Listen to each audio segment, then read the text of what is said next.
Hey everybody, and welcome to another episode of What's Brewing with Mobile Cup of Joe. Hi, I'm your bearded barista. I'm the host for this evening, and just wanted to say thank you guys so much for joining us, either listening or watching live or catching us later on YouTube. Thanks for joining us and inviting us into your life for the next hour or so.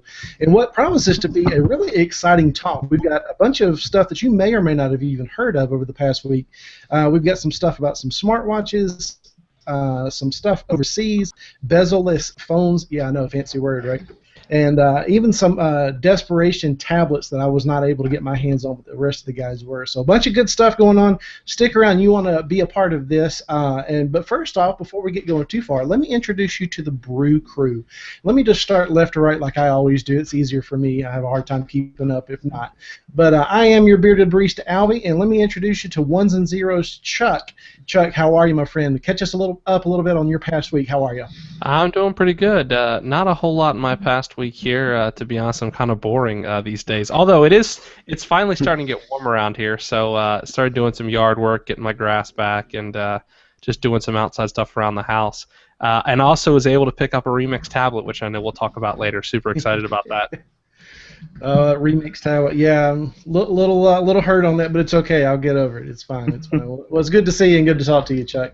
Up next is back from the dead, Fred, back down in the man cave. How are you, my friend? What's been going on for the past week? Good. Well, I'm probably equally as boring as Chuck. We're totally thawed up here in New Jersey. Just a few little patches of snow here and there. A couple little piles on the outside of my driveway where we kept shoveling out, but other than that, the lawn is exposed now, and once again, Remix Kickstarter, which we'll get to later. Yeah, you guys just rubbing it in my face. It's okay. We got to talk about Sling a few weeks back, so I guess it's my turn now with this Remix tablet. But up next is our main man himself, Mobile Cup of Joe. How are you? What's brewing, and how was your past week, my friend? Well, I'll go ahead and just continue the tradition here. I also got a Remix tablet, and it's been going pretty good, though. You know, it's kind of a calmer week here. It's been kind of cold here, actually. It got warm like a couple weeks ago, and Michigan decided to just get like bitterly cold for this like entire week. But it's been going pretty good, though. Just got the Remix, and I know Alvie didn't, and the other most of the brew crew here did. But yeah, it's been going good, though. Just trying to get caught up on rough. Man, roasts already. Kill me. No, and very good. And you may have noticed that Spec Sheet Tony is not with us tonight, but filling in for very, very good shoes with a very, very good, very well-known Joshua Bane. How are you? Welcome to What's Brewing. I think this is the first time you've been on the show. Is that right? This is the first time, so I'm glad to be on the show. Welcome. But to catch you up on my week, Actually, yeah, I appreciate it. I've been playing around with my new Moto E that I got from Motorola, so that's been fun.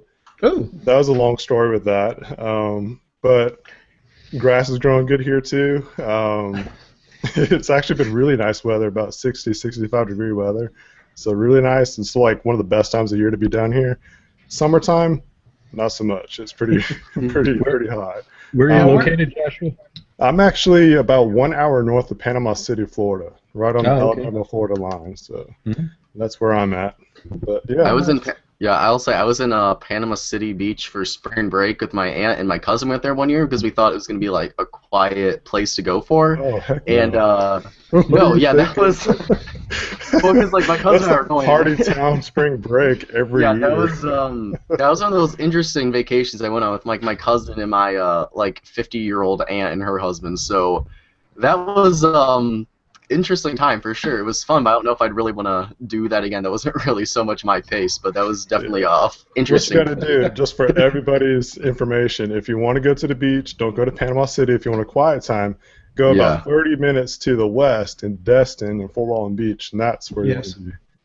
I'm really surprised. I'm down here too. I'm just south of Atlanta. I'm surprised Destin hasn't blown up. I mean, I know it's a little bigger than it used to be 10, 15 years ago, but still, like it's kind of like that secret hideaway spot not far from Panama City Beach. Yeah, it's either shopping or residential, and I think it's set it up that way because of that. So. Yeah. But yeah, I like it better too. Yeah, Joe, I've made that mistake myself. Now, Panama City Beach, at one point around Thanksgiving was fine because it was cooler and it wasn't as busy, but I don't know if that's still true or not. So, but anyway, yes, Joshua, thanks, and catch everybody up. Where are you from, and how can we get in touch with you and all that kind of stuff before we hit our topics?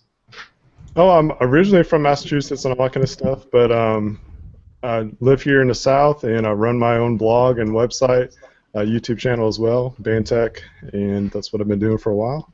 Mostly do mobile tech reviews and things like that. So catch me up on. Or catch me over there sometime, and hopefully we get some of you guys on. We're starting up a live show pretty soon too, so we're kind of doing a monthly thing at this point. Nice. Yeah, and go ahead and plug your stuff. How do we find you online? Well, you can main hub. You can just go to bane-tech.com, and all the social links will be on the right-hand corner there. All the social networks and so forth. Mainly, my side, I like to do the YouTube side of stuff, but I also got a team of writers that do a lot of the stuff on Bane Tech's website. And I like the video production side more than the website side. Yeah, it's a little fun being in front of the camera and all that. But yes, your reputation precedes yourself. So once again, thanks a bunch for coming on board tonight. Thank you. I appreciate it. Excellent. Yeah, now we've got a bunch of stuff to go through, and I actually have some topics that I'm going to take tonight, which is a little out of character for me, but something Tony and I have been playing around with is the new bezel-less. Now, the bezel, for those of you who aren't familiar, is the rim frame of your phone or tablet or anything like that. So you've got the screen, and you got those black bars, white bars around it that is just like the frame of your phone. So there's a new Oppo, I believe is how you say their name. I've heard Oppo or Oppo, if anybody wants to correct me, but their R7 is basically a bezel-less phone. So what you've got is a strip at the top, strip at the bottom, and all screen. Now, Sharp played around with this with the Aquos not too long ago, and even Samsung's playing with it with their Edge line, trying to get rid of the bezel stuff on the side. The argument here is with that, it's easy to accidentally touch something. And now I've done that with a Galaxy S3 that had very thin bezels, but it didn't have the software to back it up. My thing on this is I'm ready to advance to the next thing. For those of you watching or listening to the podcast, I just explained it to you, but if you're watching live or watching on YouTube later, Joe is casting the screen there, so you can kind of get a picture of it, so kind of see what it is. But my issue here is this is an advancement. I am for bezel-less screens. I'm for just a big plane of glass that everything is on there, so I don't have to worry about it. I want more screen real estate, and I want to get rid of the plastic or the metal or the glass, or that's kind of pointless and in the way. So I'm for bezel-less screens all the way. And here's what it needs to do. To advance that, the software has to be there. The software has to be there to know that I'm holding it and that my palm isn't touching the screen. And I don't think that's too much to ask for. If you had this argument 10 years ago with plenty of people that were trying to convert from flip phones into touchscreen, everybody's like, I can never type on the touchscreen phone. There's no way I could do it. I need to feel the buttons, and it doesn't go fast enough for me. Well, here we are 10 years later, and it works just as fine, and I can fly through texting through either SwiftKey or even Google Launcher or whatever, or Google Keyboard. So what we need is software that will enable us to touch the screen without touching the screen, if that makes sense. It's seen in laptops all over the place. There's been plenty I've used, or even tablets, where you can hold your palm essentially on the screen and then write or tap with your finger or anything like that, and it registers correctly. I don't think it's that hard to say that that's the next step for phones. Is this one going to do it? I don't know. We haven't seen any software for it. Haven't even seen really anything in action. But Tony's argument, and I'll go ahead and say that for him, is that he doesn't like them because of the ghost touches or the accidental touches. I say with the right software we can get past that. What do you think, Chuck? Chime in on that. I know you got. Yeah, I've been going back and forth on this, and I had to laugh to myself and like, oh, it's no big deal to detect those ghost touches. As a computer programmer, yeah, it's a pain in the rear. But I mean, they do have the software. Although, you also have to remember that it has to be built into the hardware to really work correctly. True. So laying software on top of it's not necessarily going to work as well.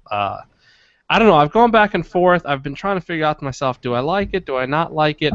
I think I'm okay with the edge-to-edge for the side. I'm not okay with the top-to-bottom because it means no front-facing speakers. So I'm not okay top-to-bottom. I think I'm okay side-to-side, but I also don't want a super thin phone. I'm one of those guys who, the Nexus 6 is probably the thinnest phone I'd ever want.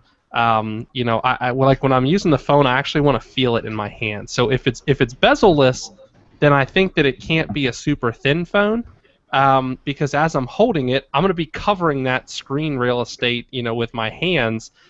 That where the bezel would normally be anyway. So I think as long as it's thick enough, and I can't believe I'm saying, yeah, give me a thicker phone, but as long as it's thick enough, I think I'd be okay with the side to side, just because it would give me something to grasp, and my hand wouldn't actually be over top of the screen and where the bezel would be anyway.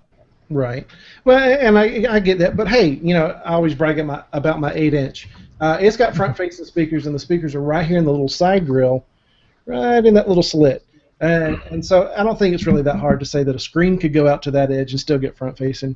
And I mean, we're having this argument that we did forever ago of, well, I can't see the technology advancing any more than it is right now. And I do. I'm always like way out there. And I know, yes, today if I put just a screen on there, yeah, it's got to be thick, and I get that without front-facing. But I don't know, Joe. What do you think? For me, like I was looking at the R7, and it definitely does look really cool. Like the bezel-less phone, like there's practicality or not, there's no denying that it looks really, really gorgeous. But I was just looking at my Moto X here, and like the screen to like front real estate, like the screen on the Moto X, and I think the Nexus 6 too, like it takes up the majority of it, but you still have like some tiny bezel on there that for whatever reason, if you just like having that there, I mean, it's pretty close to bezel-less. Like it's still technically there, but the screen to body ratio on this is pretty damn like impressive. So for me personally, if there's a way that we can have bezel-less phones without like ghost touches and accidental touches on there, I could probably get behind it, but it's kind of something where I'm thinking about it, and I'm like, I honestly could care less about a bezel-less phone. Like, yeah, it's going to look cool, and like watching movies and stuff on there, and especially with things like Action Launcher where we have things that slide out from the side, that'd look really cool on a bezel-less display. But honestly, for me, I mean, if it's going to be there, I'll test it out, but it's not like a feature where I'm like, oh my god, I have to have this on the phone. But it's cool to see this too. We're seeing Samsung test out with curved edges. Now we're seeing Oppo try bezel-less edges, so I wonder if we're just seeing more manufacturers trying to see like how can we manipulate the displays of these phones, whether they be curved or bezel-less or something we haven't seen yet. I think it's going to be cool to see 2015 progresses and maybe even 2016, the years following that, just what manufacturers do to manipulate these displays and curve them and like make them more and more bezel-less. I don't know, just to see what they can do. So short answer for that whole long speech right there. I think it's cool, but it's not a feature I'm really dying to have right now. Well, I think a lot of it is going to depend on how functional it is. If it doesn't work right or whatever, I mean, it's pointless. But I mean, we're seeing like what you're saying. Like we're seeing Sharp, we've seen Samsung, and even Sony Thin. But even Dell is getting into the game with was it the View or Venue tab? That's okay, that thing is amazing. I'm not trying to interrupt you, but I was at Best Buy, and with a few of my friends, and we saw it there, and we just stopped, like me and my friend there, like for like a solid like 15 minutes just playing with the thing, because it's just so gorgeous. And now I'm thinking about this again. I'm like, yeah, maybe I do want like bezel-less screens, because if you do actually experience something that has such slim bezels or virtually no bezels at all, that Dell, what is it, the Venue something, I can't think of the name right now, but that is a gorgeous piece of hardware. It's constructed nicely, but that's kind of a thing too where there's bezel on the bottom but there's no bezel on the top, which does look kind of off-put depending on the way you're holding it, because if you're holding it in a landscape mode, you've got like one section of the tablet that there's no bezel, and you've got this huge chunk of bezel on the other side. So I don't know. If we're going to go no bezel, I think I'd have to agree with you, Alvie, one where it's on the sides and it's kind of continuous, like there's no bezel, but I don't like the idea of the Aquos or that Dell tablet where it's like, yeah, there's no bezel on the top, but you go to the bottom, there's just like this giant chunk of you have to have that to take like the ambient light sensor, like the screen, like all like the hardware that powers the display, but I don't really want to sacrifice having just this chunk of like plastic and like metal and like phone components under my display. I want it to either be like completely bezel-less on the side and have like even on the top and bottom, than just beautiful, than just like crap down here. Well, that extended dead space on the bottom though does give you does eliminate the concern about not being able to handle the thing. You can get your thumbs in that bottom space if need be. So I'll just throw this into the mix. Front-facing speakers are awesome, and why anybody would ever think of putting a speaker on the back of the phone is ridiculous anyway. And a bezel-less screen can be very sexy. I don't know if it's a deal maker or a deal breaker for me, but I don't honestly know if there's a market for the two of them together. One is going after a very sleek looking phone with no wasted space on it, and the other is obviously taking up space with hardware. So I don't know if we're going to see front-facing speakers and bezel-less screen, but we'll see. Yeah, well, I mean, if you do the little slits like I've got, I think so. Josh, go ahead and jump in. What do you think on this whole thing? What kind? You got a Moto E, which has got like 50% screen real estate. Well, this is definitely not like my daily driver. I'm basically doing a follow-up review on Cricket Wireless, and I was able to just snag one of these phones up. But honestly, like my daily driver has been an LG G3, and that was. Like, I overlooked that completely last year. Like, I wasn't on my radar because I had my attention on other stuff. But now that I've had it, like, this year, like, I appreciate how, actually, for the most part, compared to other, like, 2014 flagships, it's got smaller bezels than most of them. And, like, the biggest comparison that you can go against is the iPhone 6 Plus. It's got the same size screen, but it's, like... the iPhone has like this chunk way down here too, but I don't know. It's one of those things like I think the phone looks beautiful when it's bezel-less, no doubt about that at all. But I think it's one of those things that's just going to take the consumer putting the phone in the hand and testing it out and using it as a daily driver versus going to these conferences that people get to put their hands on it for like 10 minutes at a time and not really get to use it. So they don't really get those potential accidental touches and so forth. And what Alvie's saying with if the software is there, that's very true. Like if they could develop a way for it to not be accidental touches when you hit the sides or whatever, that's cool. But we're not there yet. So that's what you got to consider for 2015. We're not going to see it. Probably, I wouldn't say we'd see it until probably closer to 2017 when stuff is just matured, I guess you could say, because like right now they're just kind of getting their feet wet with all this kind of stuff. But like for guys like myself too, I got big hands, so it's a lot easier to wrap around.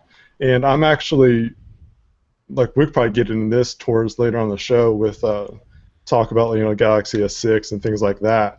But out of the two, the Edge and the 6, like I want to get the Edge because it's something different, and it actually one of the reasons I think about it is like I'm used to bigger screens. I feel like I'm going to be downsizing on a screen whenever I do get the 6. So, like, am I going to feel like I'm going to get a bigger screen if I get the Edge? So it technically wraps a little bit. You get half an inch more or whatever. Yeah, so it's not going to be, like, extremely bigger, but, like, I do like the concept of having a phone that doesn't have too much of a bezel, but at the same time, when I am holding it, sideways to look at a movie or a video clip, YouTube video or whatever, is my hand going to be in the way at some point? Like, am I going to have to like really maneuver it to hold it properly if we're going to have a bezel-less all the way around? Gotcha. Good point. But the front-facing speakers, I love that too. But I think what Fred was saying, I don't think we're going to see front-facing speakers unless we have that sliver like you're talking about, right. Alfie. That would be a pretty cool setup. Whoever makes that phone, but that's and a lot of this, I mean, you're looking staged rollout. I mean, we're just now getting to where front-facing speakers is kind of the norm on phones now, regular phones. So I mean, if you're going to change into pretty much a screen phone, you're probably going to lose. You may get downward-facing again, but I think it'll be a while before we get these little slits like I've got front with a bezel-less phone on a thin device. I mean, we got to get there. I think first phase is getting people interested in it, and I think this Oppo R7 has got the best option for it because it looks like the specs are there. That sharp Aquos just wasn't there. Looks cool, but that was about it. And we spent a lot of time on this bezel-less phone. Let me go ahead and swing it over to my best friend Chuck. Chuck, tell me a little bit about this smartwatch, the Oleo smartwatch. Tell us about it. The Oleo smartwatch. So this kind of came out this week. I think it hit a couple news sites, kind of bigger than it had been. So the Oleo smartwatch is a new. Well, I guess you can call it a smartwatch. It fits in that category. Smart, yeah. It's designed by Steve Jacobs, who actually has a pretty interesting CV. He did product development at Apple, Google, Beats by Dre, HP, and Amazon. Wow. He worked on the original iPhone. He worked on the Beats Studio headphones, the Kindle Fire HD, and the original Pixel. So he's got some pretty decent credibility when it comes to actually like making products. So what his vision for this watch is a watch that is a premium timepiece. Not $10,000 Apple Watch premium timepiece, more like $600 premium timepiece. But it's a very high quality build watch. It looks good on your hand. They've got a couple different options for leather bands versus metal bands. It's first and foremost supposed to be designed to be a watch, and its secondary purpose is to provide notifications to you of things that happen. I'm very specific in the way that I say that because it's not like an Android Wear watch, which is going to alert you to everything that happens on your phone. And yes, I know you can mute notifications, but I mean, that's just annoying. And it's not like the Apple Watch where you're going to send a heartbeat to someone. It's according to them. It's actually a learning watch. So what it actually does is it learns the notifications that you care about, and over time it will kind of get smart enough to show you what it thinks you really care about. But they're very careful to say that it's adaptive but not restrictive. Because they don't want you to think that they're trying to think for you. And what I really like about the interface is it's a dead simple interface. So when designing this interface, Android Wear, for example, you have all these cards, you can swipe left and right, and get this real rich information on your watch, which is cool, but now it's a watch that's trying to replace your phone. Well, they're not trying to do that here. What they're trying to do is what really I think everyone wants from Android Wear, which is it's an addition to your phone. It's a nice addition to your phone. So as notifications come over here to your watch, it's a very simple interface. I think they have like a yes, no, or a tell me more. Dead simple, 3 buttons. It's the idea is to show you the notifications when you care about them, the notifications you care about, and act on them quickly. So it's kind of what we've always wanted from Android Wear, but me personally, I don't think Android Wear has really delivered on it yet. It can also do things, and this is kind of taken a little bit out of the Moto X book. If you're going into a meeting, it'll say, hey, I noticed you're going into a meeting. Do you want me to mute do you want me to hold all your notifications? And what it'll do is it'll mute your phone, mute your watch, and then when the meeting's over with, it'll give you kind of a quick little brief overview of what you might have missed as far as the notifications go. So it can do things like that, and what they say is it's all done in the Olio Assist, which is a cloud-based personal assistant, which is about the biggest marketing speak I've ever heard in my entire life. So well, they're full of it. They're full of that. There's brilliant marketing copy in this. Yeah, they definitely played up the marketing in this. Temporal streams is basically a news feed, isn't it? Yeah, that's cool. I forgot about the temporal streams. Yeah, they do have some really, really good marketing speak in here, I do have to say. But overall, I think the watch looks really cool. And the nice part about this watch is it first wants to act as a watch, and secondary wants to help you with notifications on your phone. Exactly. As we were reading through it, it does have reserve power, so even if it goes, it runs out of battery, it will still act as a watch. It'll just turn off all the notifications. So, you're not worried about my watch is dead and, now I'm kind of screwed. It will still act as a watch. What I'm really interested to see is how does it work when it's too far. So it talks about this cloud. Basically, it connects to either your iPhone or your Android phone via Bluetooth Low Energy, like every other watch on the market. And so presumably you'll have some app on your phone. I couldn't really figure out, you have to have some kind of app on your phone. They didn't really go into a whole lot of details on how that interaction works. But they did say that it's compatible with Android and iOS. But I'm curious to see, one of the places I know that Android Wear for me always fell short is that as soon as I was out of range of my phone, boom, that watch battery is dead, done for.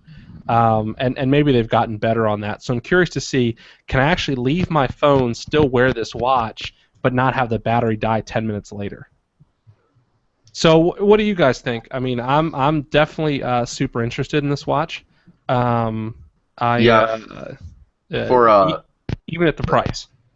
Yeah, for like me personally, I know. Well, for the price thing, I looked at it first and I'm like, well, this is. I mean, it's definitely higher than we're talking about like a Moto 360 or kind of like a normal Android Wear watch, because the Steel collection, which is kind of be their main one, because the Black collection is only going to be limited to 500 units at first for the summer, anyways. Well, then again, so is the Steel one. So they're going to be shipping this out in very limited quantities, 500 pieces of both the Steel collection and the Black collection, summer 2015.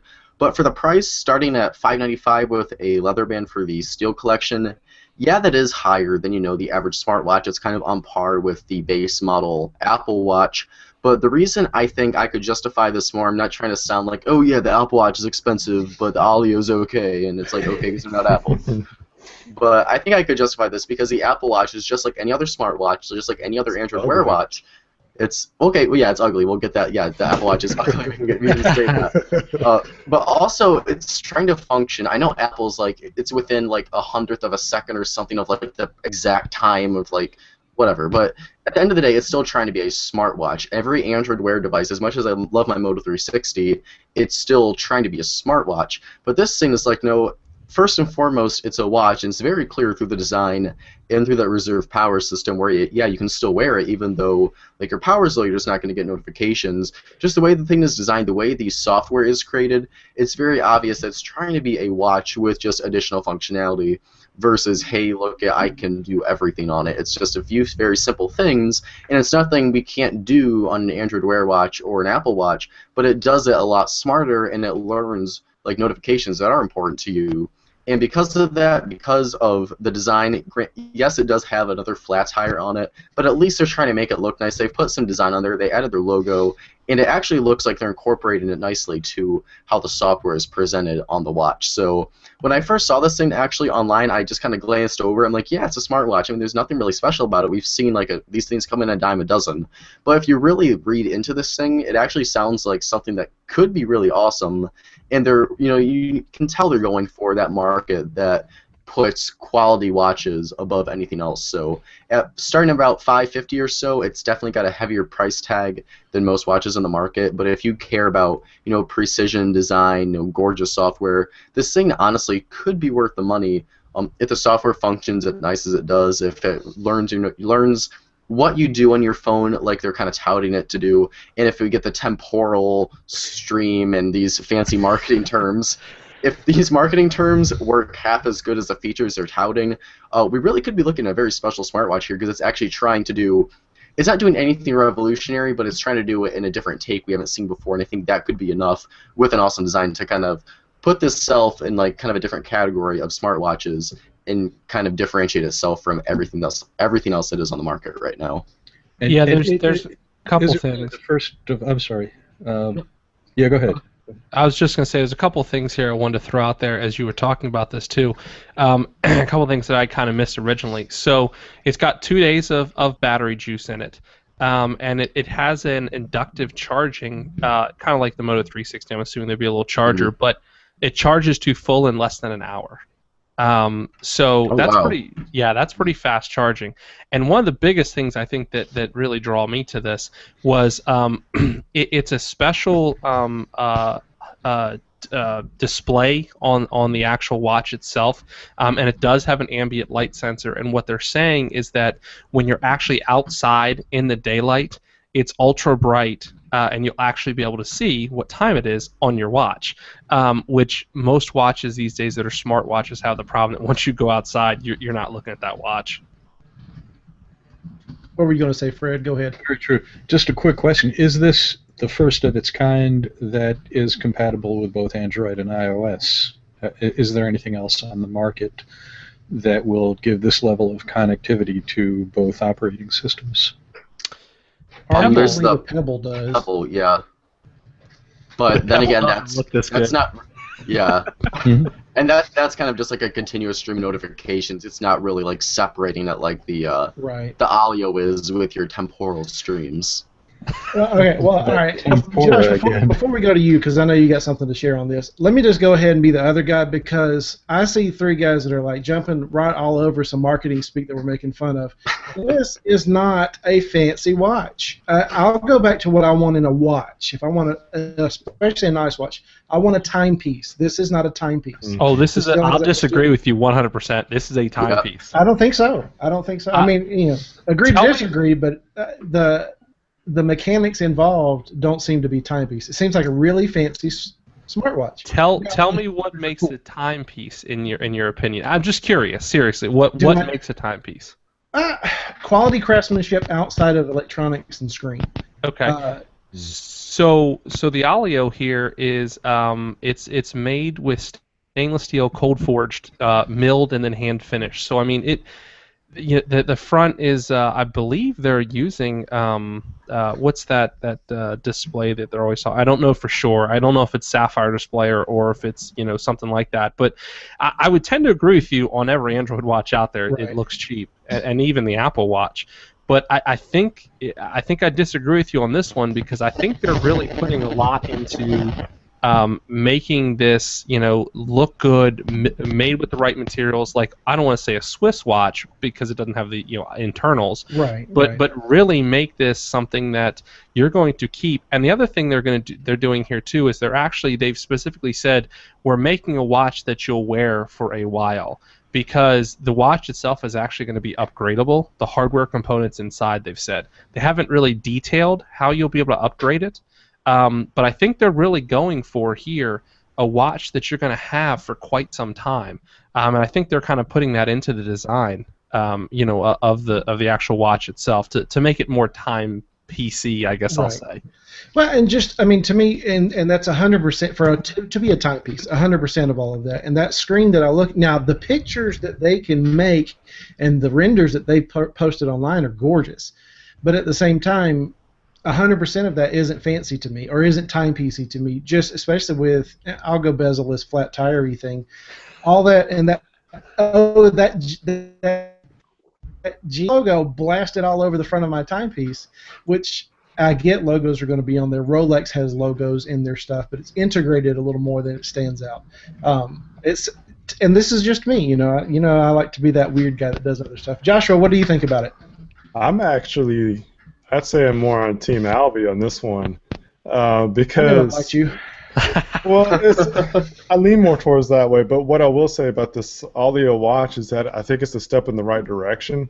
I don't think it's quite there to, like, with what you're saying. If I'm going to be spending that kind of money on like a smartwatch, it needs to be fine craftsmanship. It needs to be a true modern day timepiece. Like, even Motorola likes to use that terminology. A modern timepiece, yeah, it's modern, it tells time, yeah, it's got some cool techie stuff involved, but at the same time, it's like the Moto 360, I love it. It's a great watch. I feel naked without it now. I had to send my first one off for an RMA, and I was out of a smartwatch for probably 3 or 4 weeks, and it just like, okay, I need my watch back. But the problem is because the back was cracking, and that's not fine craftsmanship right there at all. Agreed. And that was that's not from tinkering around or anything. That's the stock gray leather band that they ship with it. Not anything I try to do with it. A lot of people have problems with it when they try to install their own bands and so forth. But like you're saying, it's like if it's going to be a modern timepiece, and if you're going to have that timepiece stamped on that, you're going to have to follow through with the materials. And then at the same time, like we're talking about price tags and stuff like that, if you're going to spend $600-700 on a watch, you can go to the Marks and Morgan and get a lot finer watch than you are going to be with what's being offered right now, and that's including Apple. I think the Apple Watch is a joke with how much they're going to be charging with them, because it looks like a toy to me. If you're going to be getting a smartwatch, like at this point, like I got the steel band on my Moto 360 now, and it looks more like a watch than ever. And I wouldn't spend any more money on a smartwatch than what I did with the Moto 360 at this point, because I don't think that the materials are worth it. Like what we're talking about with what is defined as what a timepiece is. I guess that's my 2 cents on that. I think last year was definitely the year of the smartwatch to most of the tech world, and this year is definitely where we get to see what everybody is going to interpret what a smartwatch is to them. Yeah, agreed. And yeah, I think you're right. It is a step in the right direction. And and a timepiece, it doesn't get RMA'd, but Joe, you even said it yourself when you first saw this thing, you passed right on over it because you didn't realize what it was. That's not a timepiece. To answer your I'm not as eloquent a speaker as some of the guys on here. I'm just a regular dude, Chuck, because I know you can tear me up on some like eloquent speaking ones and zeros. But anyway, timepiece doesn't. It looks like a timepiece from the get-go. Let's move on. That way, Josh and I win this argument. Because I'm about to lose this next one bad because that's right. Getting the last word in does not mean winning the argument. Yes, it does. Next, I didn't take a side on this one, but hey. That's okay. If you're watching the show, put your comments down below. Team Alvie or Team the other guys? Yeah, we'll put a poll on the Mobile Cup of Joe Google Plus page. You can go ahead and vote on there whose team you're on.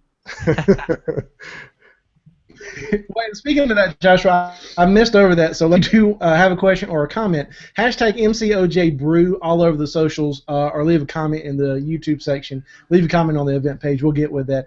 But at the same time, yeah, go ahead and put Team Alvie, Team Joshua, or Team Other Guys. However you guys want to do it. We'll figure out what we're talking about. So pretty much all the votes go to us. Let's talk about a topic I completely lost on this week, the Remix tablet. I can't even talk about it. Joe, yes. All right, so, well, I know Alvie, I mean, Chuck and Fred, I will try to console you. Like, I know, like, you didn't get on this, but, we're all going to be getting a tablet for, like, $40, but, aside I'll from show that, it to you on the Hangout when we get it. Oh, gosh, I can't even right now. Well, yeah, so we talked about the Remix a little bit for our Mobile World Congress show we did, but back then we didn't really have a whole lot of information on it. We just kind of had some details here and there from what was shown at CES. But this week, Jide, which is the company behind the Remix tablet, went ahead and launched their Kickstarter campaign for the device. And just a quick recap before we go into too much more information about the device. Essentially, the Remix Ultra tablet is what Jide is calling it. More fancy marketing keywords there is apparently the theme for tonight. Essentially what it is, it's kind of a 11.6-inch Android tablet, and it's based on Android, but it is running the Remix OS, which is essentially if Windows and Android had a baby and you got the best elements from both versions of the operating system. That's pretty much what we are looking at here. So I'll go ahead and screen share real quick for our viewers. If you're listening on the podcast, I'll go ahead and link in that video and on the podcast a link to Remix, or just go to jide.com where you can see this thing. But with the Remix tablet, when you buy it, you will get this included full-size not mechanical keyboard, but a full-size keyboard here that will magnetically connect to the bottom of the tablet. And you can see right there, it's obvious this thing does look a heck of a lot like a Microsoft Surface, because you do have the keyboard that connects to the bottom, and you have a kickstand that comes out in either a 40 or 80 degree angle. It's a duo position. It'll lock in either 80 or 40 degree position, so you can put it, on a desk or a table and kind of have a little mini laptop experience there, which is awesome too, to have like built-in kickstands to be able to have it like that, but not have to buy an additional case to prop it up on there. Like I said earlier, 11.6-inch HD display. Stuff it right now, if you're just looking at specs on its own, it just kind of sounds like a high-end, Android tablet. In regards to some quick specifications on here, we've got 2 gigs of RAM, 64 gigs of internal storage, which you can expand that with a micro SD card up to 128 gigs, which is very nice to see. The NVIDIA Tegra 4 CPU, I know Chuck was disappointed that we didn't get the K1 on there, but this is the 4+1 with a 1.81 gigahertz quad-core processor. And then 8100 milliamp hour battery.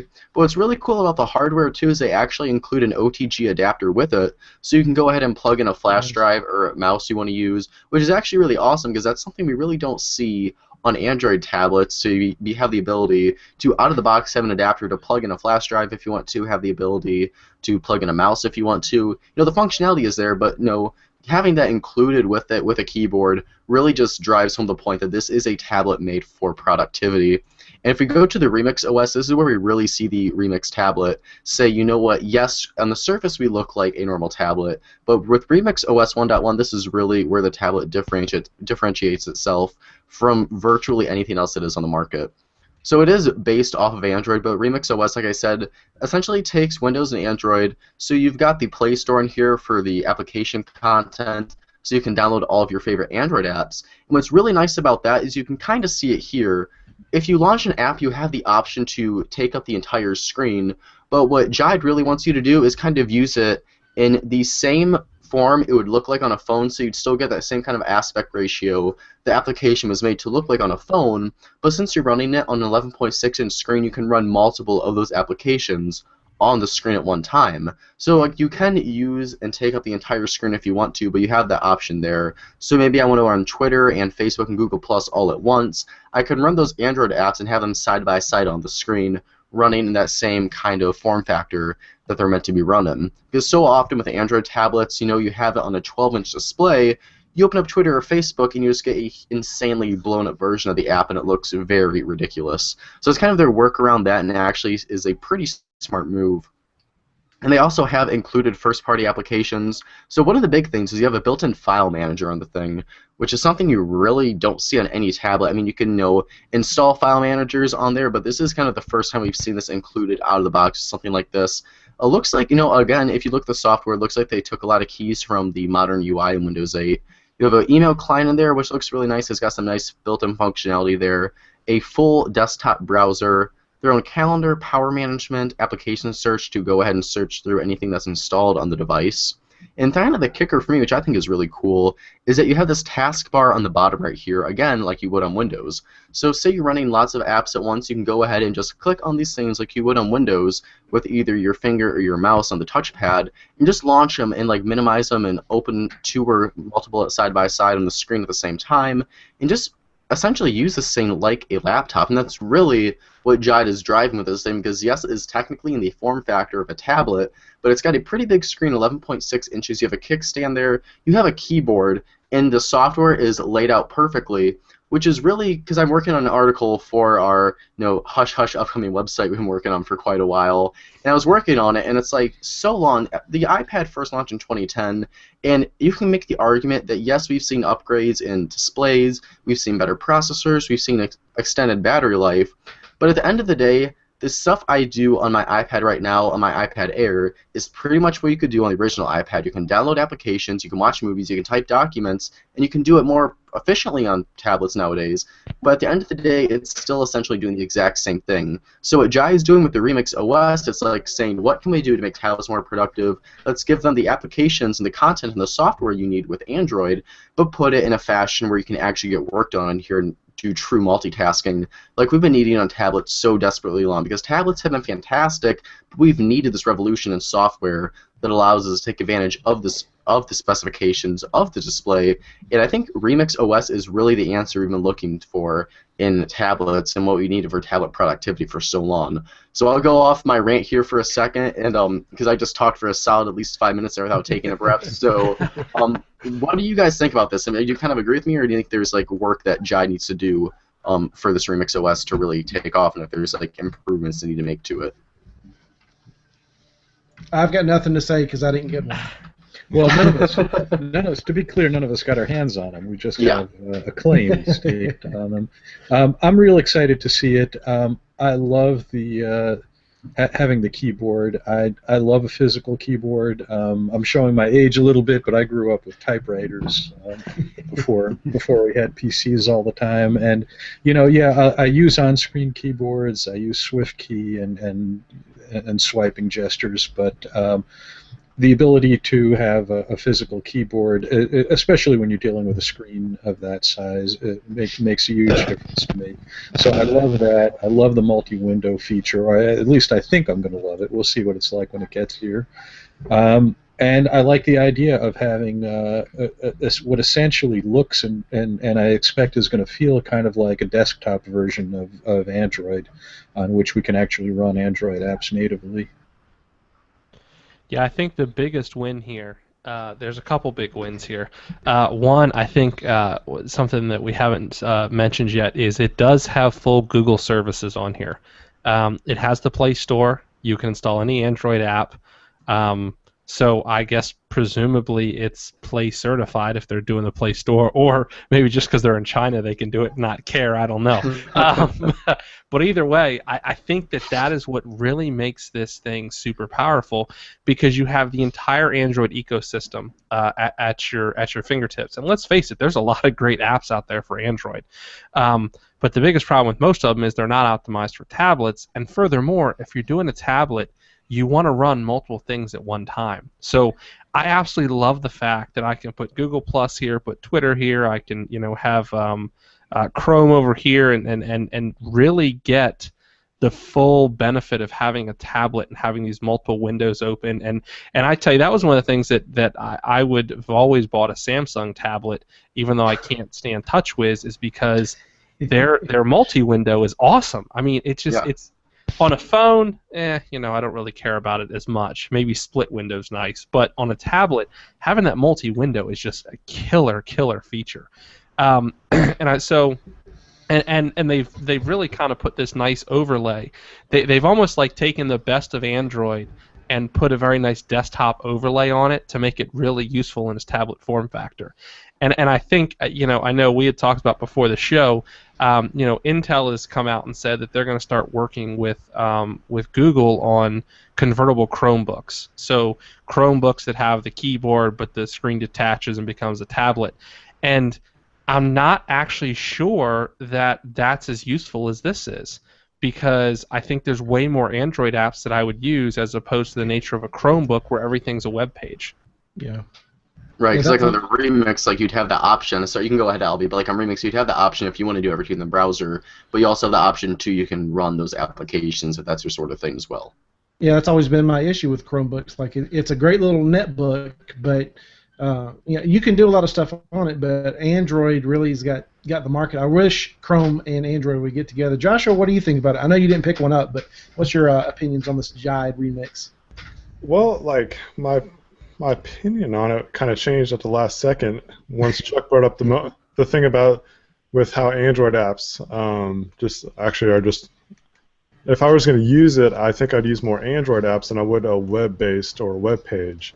Mm-hmm. Because the term that I kept thinking about as you guys were talking, like, what's the benefit of that over a Chromebook? What's the benefit of that over a Chromebook? Because the Chromebooks are pretty good. If I want a keyboard, I'd rather just have it attached and rather than having to worry about a kickstand and all this kind of stuff. So I kind of like a laptop style, but with that point saying about the web pages, I'm like, I probably would rather run apps versus the web page. Yeah. So I think that's for me as just if I was going to use it like as a normal laptop or tablet. For one, I've been in the market, like I want to get a new tablet, but there's not really one. I'm kind of holding out right now because I've been rocking a first generation iPad mini for a while. So I'm ready for a bigger size screen for one. But yeah, like I like that point of being, I definitely would probably use more apps, but at the same time, with having the desktop and the app kind of feel and in a hybrid mix, I think that's pretty sweet. Yeah, really, it does seem like the best of both worlds. I mean, it's yet to be determined, but it seems like it is. And even more so than Chuck's your convertible Chromebook thing. Very interesting. I really wish I could have grabbed it when we saw that there was only going to be 200 people jumped on this and 3 of them were in this chat. You guys did good catching the $40 Remix. It's supposed to retail $400. Is that correct? Yeah, so on their Kickstarter page, like right now they did, well, of course, they sold out of the $39 one because they sold out of that in about 2 seconds, I think. So they did say that they are going to have, updates to their campaign. They still have 27 days to go, and they've already raised $129,895 out of their $100,000 goal. So they have surpassed their goal. They've got about a little under a month to go on this thing. So they've got multiple tiers. $39 or more, you get a tablet. They had $199 or more, you got a tablet. They still have some left if you want to get it. They have $325 left of $500 if you want to pledge $349 to get it. It's not going to be a huge discount for it. It's going to be about $50, I think, because it's going to retail for about $400. So if you do want to pledge $350, they still do have that option on their Kickstarter page. But they did say that in their Facebook group, they're going to be updating this as the campaign on Kickstarter goes on. So if you weren't able to get into the $40 price plan. They didn't say specifically that, yeah, we're going to have more Remix tablets available at $39, but the way they were wording it, they said they're going to have, like, more exciting updates to the campaign as time goes on. So I wouldn't be all that surprised if we did see them come out with, like, another $50 option and a $40 option, because, like we were talking earlier, they already have the tablets built. They already have this in China. It's really just trying to bring it to the U.S., and they really want to get a lot of feedback from them, because Giant's kind of big thing with this is to build up a community around this tablet.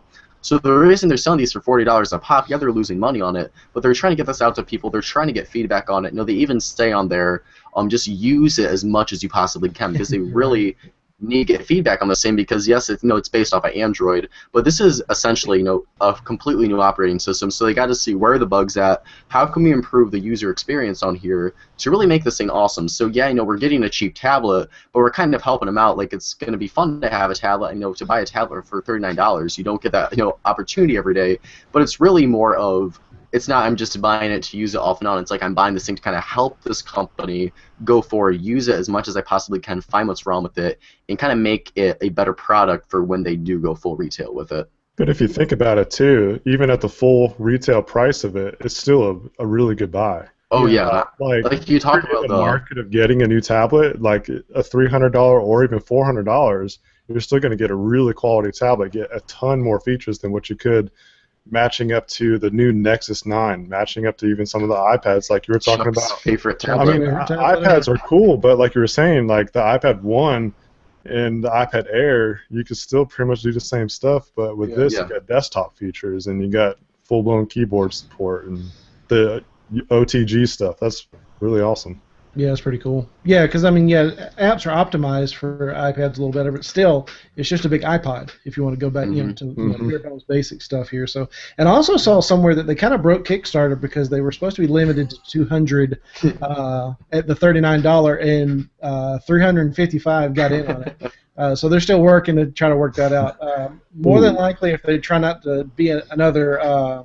Who is it? OnePlus that does terrible marketing. If you want to take a cue from them and do the right thing, they'll probably just give the other 155 for 40. But that's neither here nor there. Let's move on. Our last little topic here before we close out, kind of stuff. HTC One M9 and Samsung Galaxy S6 are now available for pre-order. Chuck, I know your answer, so I'll come to you last. But if you were to pre-order one, which one would it be and why? Joshua, I'll go to you first because you said you kind of had something on this.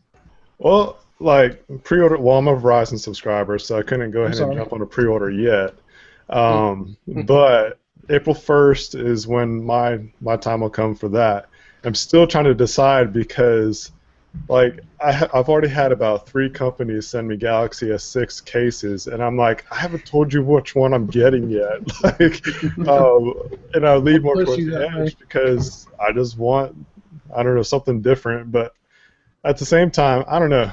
There's the M9 that's out there, but honestly, the phone that you didn't bring up yet is the LG G4. Yes, sir. My attention has changed, like I said before, because I got the G3. So I was thinking, like, well, if you think about it, when the S5 was released, pretty much spec-wise and quality-wise and all that kind of stuff, in my opinion, the LG G3 trumped the S5 in just a month's time. Because 2K screen, bigger screen, all kinds of stuff like that. So I'm curious to see what the LG G4 is going to do. Are they going to trump the S6? I think that this year, because of the design form factor, is a lot of shoes to fill. But let's say there's a lot of people pretty much bummed out about the removable battery or the lack thereof, and the storage options now. So if the LG G4 keeps the features of the removable battery and also expanding memory, that could be a better option for some people because, one, the G3 has an outstanding camera as well. Camera is a deal breaker for me. I had the HTC M8 for probably 2 months, and I just got tired of it because the camera was horrible to me. And I almost just don't want to take a chance with the M9. It looks great. I like the form factor of it. It's a great build quality. I like the front-facing speakers, great feature, things like that. But honestly, if it's got a crappy camera, I'm not going to hold on to the phone. That's one of the things.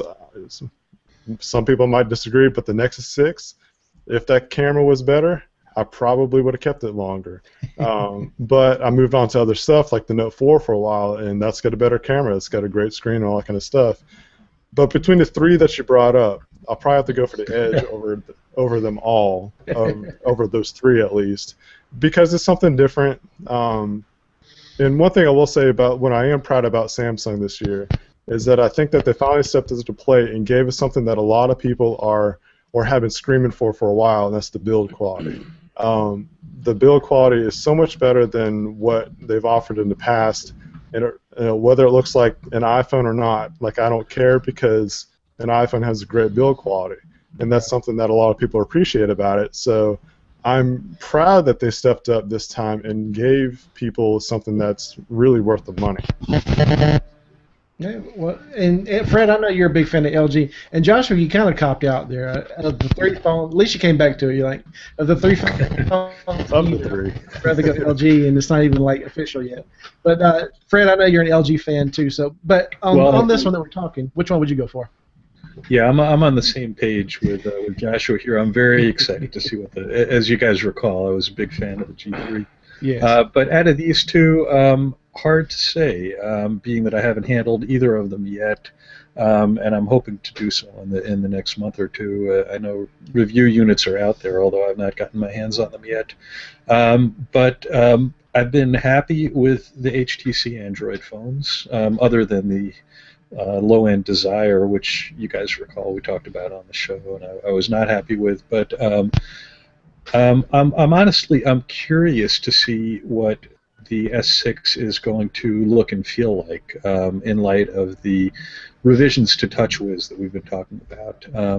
Samsung has always put out solid hardware, but TouchWiz has been kind of a deal killer for me. Reviews that I'm seeing out there range from hey, I hate TouchWiz, but I really like it this time, to at least TouchWiz on the S6 doesn't suck quite as bad. So I'm kind of curious to see where they've gone. The bar is so low with that, though, so like, it's not as bad as it used to be. It's not that bad. Chuck, go ahead and chime in. I know you love HTC and Samsung so much. Which one of these I know you're going to rush out and pick? Well, I'm having trouble deciding between the Samsung iPhone 6 and the HTC M9 here. So no, I'll give. I am actually glad to see Samsung finally up their build quality. I do call it the Samsung iPhone 6, but let's face it, the iPhone is probably one of the best. I would say it's behind the M8 in terms of build quality, but it's definitely one of the best build quality phones out there. So good for Samsung. Copy what works. That's what they've been doing. They're pretty darn good at it, and they've made quite a bit of money off of it. So you know what? Good. I mean, do it. Copy what people think is the best, and try and make it better. Samsung has always had great cameras. I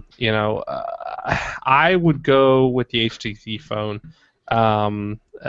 Because the reviews I've read have, I had the M8 too, and the camera for me was okay. It worked well enough that I could deal with it, but it's by with no means was it a good camera. I actually love my Nexus 6. Every picture I've ever tried to take has turned out great. Maybe it's just because I'm not very demanding of the camera.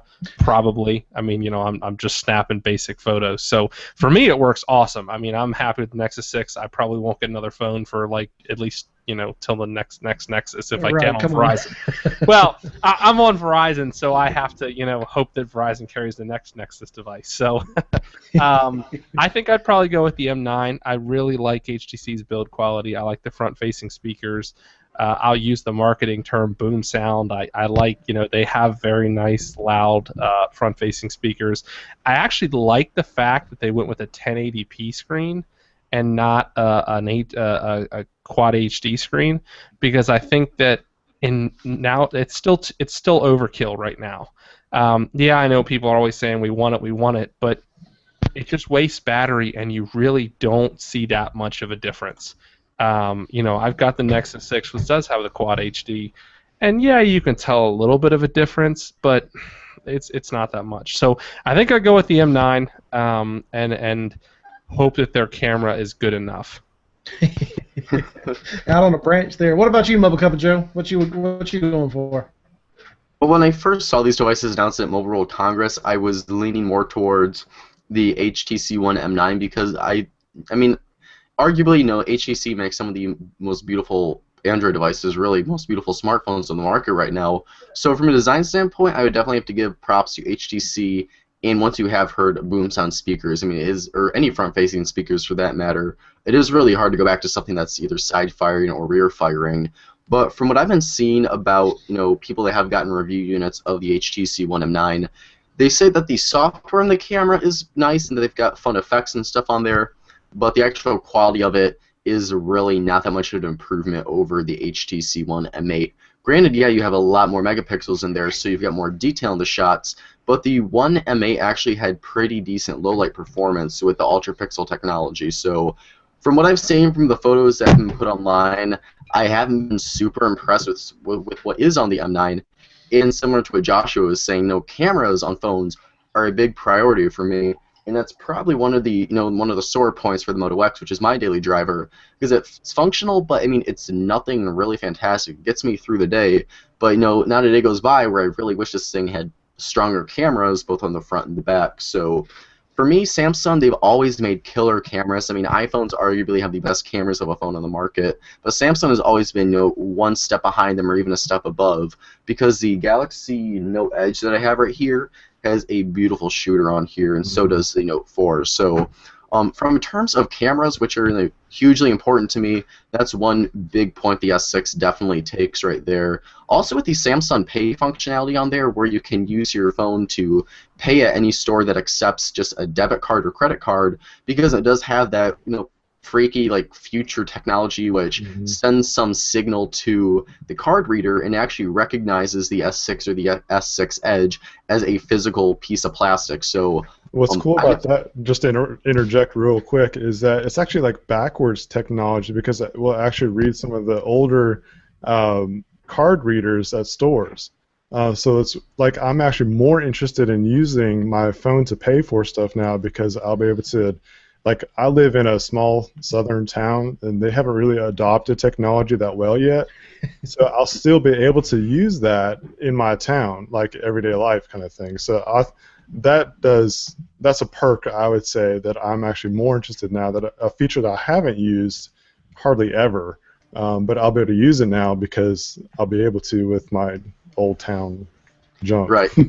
Yeah, because I'm in an insanely rural town too. I mean, Lawrence, Michigan, well, there's nowhere here that accepts it, but Paw Paw's just a town about 10 minutes away from us, and that's still really, really tiny. And the only stores I can really use mobile payments, the only store that, well, nobody accepts PayPal here, but I think only McDonald's and Walgreens accept Google Wallet and Apple Pay. So I have used Google Wallet on my Moto X a couple times at Walgreens to buy stuff, even if it's just been a drink or something there. But I mean, once you use your phone to pay for something, you don't want to go back, because just being able to take your phone, put it up to the little sensor they have, and have Google Wallet ding instantly. It's a fun experience. I mean, it's really cool, being in this tech industry. That is a big feature that once you start using it, it's where can I go that actually accepts this? And then if you're me or Joshua, you live in a smaller town, you come to realize that hardly anyone is into mobile payments right now. So having something that's going to work at any store I go to, that's a big thing for me, especially because most of my money is online. Most of my money is in my bank account or on PayPal. I really don't carry a lot of cash with me. So being able to actually pay for stuff at stores that's going to accept my method of payment, that would be huge. And then again, too, the design, yeah, it looks a lot like an iPhone, but I think it looks really nice. I don't like the glass back, but I'll just throw a D-brand skin on the back of that if I go ahead and do purchase it. Because I'm terribly, I've already scratched the screen on my Moto X. There's no way in hell I'm gonna take a naked S6 with me with a glass front and a glass back. So yeah. If I got the S6, I definitely put a skin on there. Probably not a case, but a skin's for sure. And just for the fact that, I mean, I've never been a fan of TouchWiz. I don't think anyone's ever been a fan of TouchWiz. If you've ever been a fan of TouchWiz, please comment below and let me know why you would have been, because I'd like to have a conversation with you. The only time I'm a fan of TouchWiz is when I'm using a Note device. This is true, yeah. That's when I'm a fan of it. But on just any normal S flagship, I've never understood it. But honestly, it's still TouchWiz. You look at the S6 or the S6 Edge, it's obvious, TouchWiz is still there. But if you've just seen hands-on footage of that thing, it is beautifully smooth. And granted, yeah, they aren't doing anything intensive on it when they're testing the devices out at MWC, but the level of just pure performance on these devices is really impressive. I mean, if you just watch any hands-on videos with it, there's no lag on there. I mean, there's no TouchWiz lag. It's gorgeously smooth. I actually like the way they are tweaking it so there's not so many symbols. There's actually words. It's easy to see what certain things do. They even said they're trimming TouchWiz down. They're making it more accessible, and they're trying not to make it so much in your face. And actually, if you look at it, it kind of looks like the Google Now launcher with the larger icons and the way things are laid out. So honestly, I was leaning towards the M9 at first, but the more I think about it, yes, I don't normally like to purchase Samsung products just because I've just always kind of seen them as kind of toys and kind of like light flagship devices for people who aren't super into technology. But the design is fantastic. The camera looks to be pretty impressive.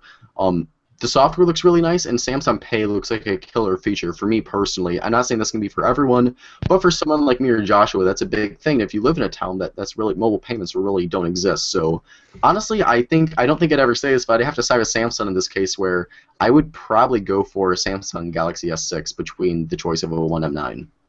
Wow. Now me, I would go the HTC One M9 just because I never had one, but I go with Chuck essentially. I'll cop out and say neither. They're both too small. I use a tablet for my phone, so that's Joshua, you talked about losing screen real estate. I'd really lose some screen real estate. I'm on an 8-inch tablet for a phone. Just real quick, I'm gonna try to use my Moto. Excuse me, I'm dropping stuff. My Moto E as much as possible to try to get my feel of a screen down size small enough, because I do feel I like big screens. I cannot lie.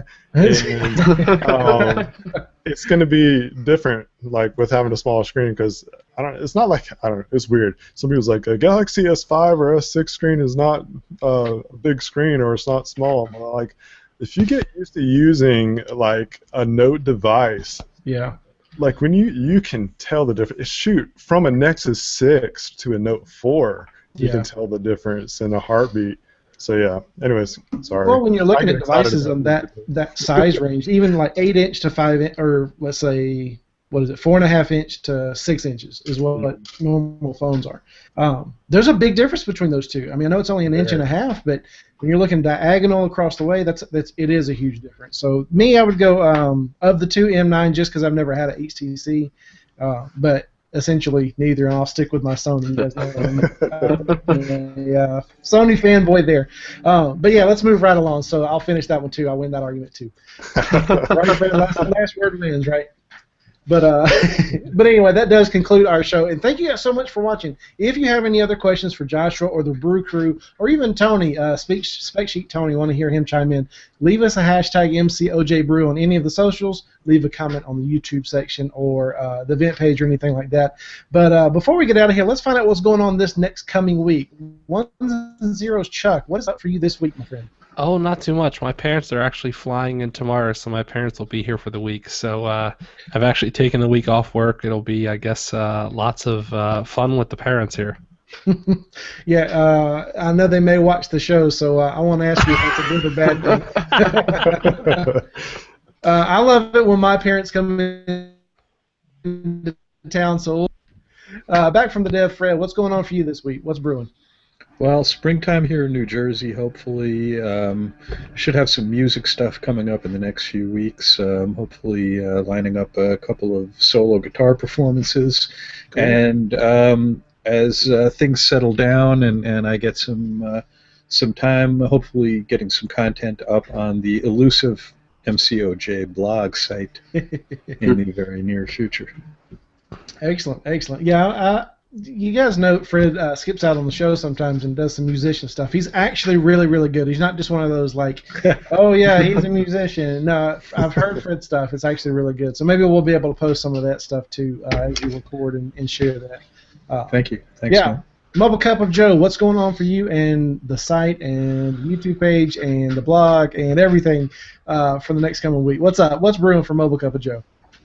Yeah, I know. I gotta like stop being so lazy here and actually do some work around this thing. Yeah, really, just this weekend, I've got to finish up or actually start my review of the Samsung Galaxy Note Edge because my Verizon contact is nagging me back for it. So probably gonna have to get that review hurried. Well, not hurried. I'll take my time with it, but get it put together this weekend and get that looking good. And then working on the Mobile Cup of Joe site, I've been working with everyone in the chat here. We're trying to get it up there. Our original goal was to have it live for tonight's show, but we want to get some more content on there. So when we do launch it, it's not just like you have like an article to read, then you got to wait for us to get more stuff on there. So, we got the general layout figured out. We just got to fill it with content now. So it's not just like a site and some blank pages of where blog posts should be. So that's probably going to be one of my main goals this weekend, along with the review and just getting the site up for you guys. I know our goal last show, I said we'll have it up by the middle of this past week, so hopefully this time we will have it up by next week's show because we already have some articles written up. So at this point, it's just finalizing those, editing them, make sure they sound nice, getting a few more typed up, and then launching it. So keep your eyes out on the Mobile Cup of Joe, at Mobile Cup of Joe on Twitter, the Mobile Cup of Joe Google Plus page on Facebook, because we will be sharing all those details about when the site launches on the socials. So my week is going to be pretty much just work. So fun stuff. Yeah, at least it is fun. Not too bad. Yeah, it is good. It's good. And Joshua Bane, what is going on for you and Bane Tech and all that stuff for this next coming week? What can we find from you? Well, I'm working through a box of product reviews, so I need to get to cranking those out. But I'm really excited to be doing the Moto E, even though it's just $150 phone, and then also Cricket wireless follow-up. Last year, it was around last year when the OnePlus One came out. I put the OnePlus One on the Cricket wireless, and I did a review on it. Like, is this worth ditching my Verizon unlimited data and all that kind of stuff? So I'll be doing a follow-up review on that in a couple weeks for both the device and the Cricket wireless. It's a cool little thing that I'm trying to get going, trying to look out. Like, my little theme is like the everyday user experience, so trying to keep that in mind with what I do. But looking forward to trying to get the pre-order of the. Still haven't decided if it's going to be the S6 or the Edge. I'll lean more towards the Edge, but I guess it'll just come out when I hit checkout. But so be looking for that stuff on Bane Tech. We also got articles, news, and all that kind of stuff at their site. But on the personal side of stuff, I actually found a job in the tech world, which was a goal that I had this year. I'm becoming a manager of Solaris. I don't know if anybody's heard of that company before, but I am becoming a manager for one of the stores at the local mall, and we do phone repairs, we do case stuff, so it's like right up my alley. So I was pretty excited about that, and I've been there for about a week or so now. So that's one of the things I'm learning some new skills and doing that kind of stuff. So yeah, awesome. A lot going on. Yeah, very cool. And once again, thanks a bunch for joining us tonight. You're always welcome to, and I've always wanted to have you on the show, so it's kind of cool that you were here when we got on here. So, it was fun. My heart, thanks a bunch for joining us. It was fun. I appreciate it.